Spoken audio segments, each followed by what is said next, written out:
बिस्मिल्लाहिर्रहमानिर्रहीम। अस्सलाम वालेकुम वीवर्स, कैसे हैं आप सब? मैं बिल्कुल ठीक अल्हम्दुलिल्लाह। आज जो है वो मैं आपके साथ बच्चों के स्कूल जाने के बाद अपनी रूटीन को शेयर करूंगी।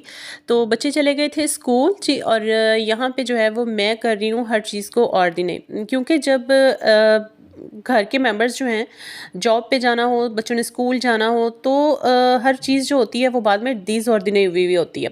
तो मैं जो है इसको सबसे पहले, मुझे ये जब मैं अपने घर की क्लीनिंग स्टार्ट करती हूँ तो क्लीनिंग में सबसे पहले जो होता है वो मुझे मैंने चीज़ों को अपनी अपनी पोस्ट पे रखना होता है। जो वॉशरूम के टॉवल्स होते हैं, किचन टॉवल्स वगैरह होते हैं, वो सब जो होते हैं वो मैंने उनको धूप में फैलाना होता है। और उसके बाद जो है वो हर चीज़ अपनी पोस्ट पे रखने के बाद जो है वो मैं क्लीनिंग वैक्यूम वगैरह जो है वो फिर मैं स्टार्ट करती हूँ।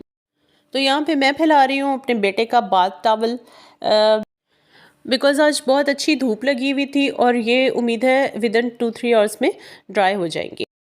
फटाफट से मुझे सफाई करनी थी और उसके बाद मुझे जाना था, मेरे बेटे की अपॉइंटमेंट थी, मुझे वहाँ पे जाना था, तो उसके लिए मुझे बस पकड़नी पड़नी थी। तो मैं अपने काम जो है वो जल्दी जल्दी से ख़त्म कर रही हूँ, क्योंकि आज मेरा कुकिंग का कोई प्रोग्राम नहीं है। कुकिंग मैंने वापस आके करनी है। जब सारी चीज़ें आपको मैनेज करनी होती हैं ना, तो फिर ऐसे ही होता है कि एक टाइम में आप अपनी क्लीनिंग, डस्टिंग, ये सारा कुछ कर लें और दूसरे टाइम में जो है वो आप सिर्फ कुकिंग करें। तो मैंने जी यहाँ पे सेटिंग शूटिंग जो है वो तकरीबन कर ली। उसके बाद मैंने मॉप लगाया, वैक्यूम वगैरह किया। उसके बाद जो था वो मैं बस के इंतज़ार में बस स्टॉप की तरफ जो है वो मैं घर से निकल पड़ी थी, और मैं अब पहुँच रही हूँ। कुछ टाइम के बाद अब मुझे देखेंगे कि मैं बस के स्टॉप पे, और ये देखिए इन्होंने इलेक्ट्रिक सिस्टम लगाया हुआ होता है। बस के नंबर्स लिखे हुए होते हैं कि जो बस आपने पकड़नी है उसके आने में कितने मिनट्स जो हैं वो बाकी हैं।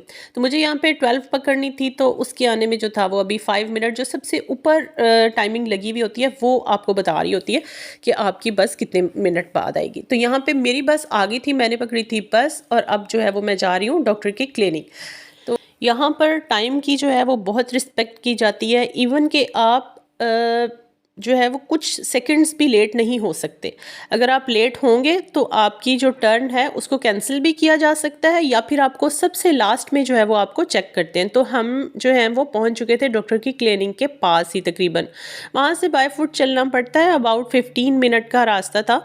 तो बस से मैं उतर गई थी और अब मैं रास्ते में हूँ, तो मैं पहुँच जाऊँगी डॉक्टर के पास। ये देखिए, ये है जी डॉक्टर का रूम। अभी वो किसी दूसरे पेशेंट को चेक कर रही थी और मेरी जो है वो टर्न आ गई थी। अब आई हैं उनकी जो असिस्टेंट होती हैं वो, और वो मुझे जो है वो जो मेरी रिक्वायरमेंट्स थी वो पूरी करेंगे इंशाल्लाह। उसके बाद जो था मैं अब वापस आई घर से। रास्ते में आते हुए मेरे पास टाइम नहीं बचा, क्योंकि मुझे बहुत जल्दी में थी और मैं वीडियो नहीं बना सकी। तो फिर अब मैं वापस घर आई थी और ये तकरीबन हो चुका था 4 से 5 बजे का टाइम, और मुझे आज बनाने थे पाए, क्योंकि वेदर काफ़ी अच्छा हो चुका है और फ्लू और खांसी इन चीज़ों का सीज़न है। तो पाए जो हैं अमूमन उनका शोरबा जो होता है वो बहुत अच्छा होता है नज़ले या फ्लू वगैरह में।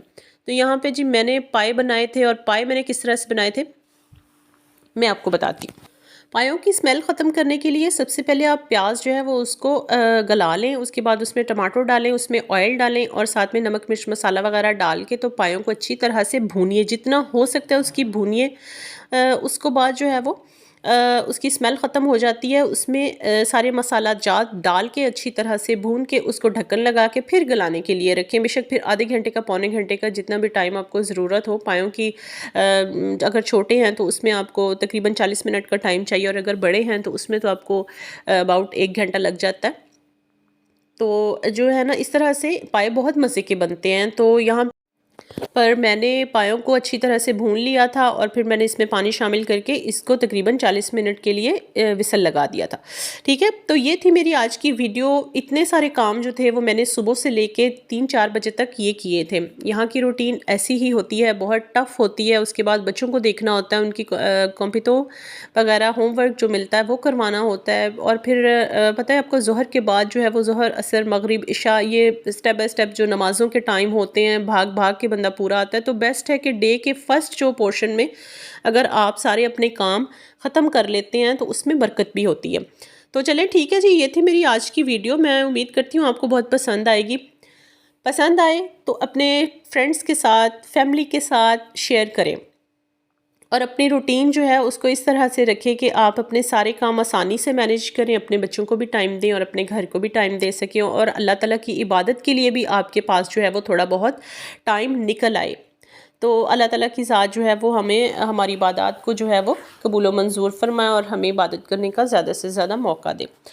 तो ठीक है, इसी दुआ के साथ हम वीडियो का इख्तिताम करते हैं। अपनी दुआओं में याद रखिएगा। अल्लाह हाफिज़।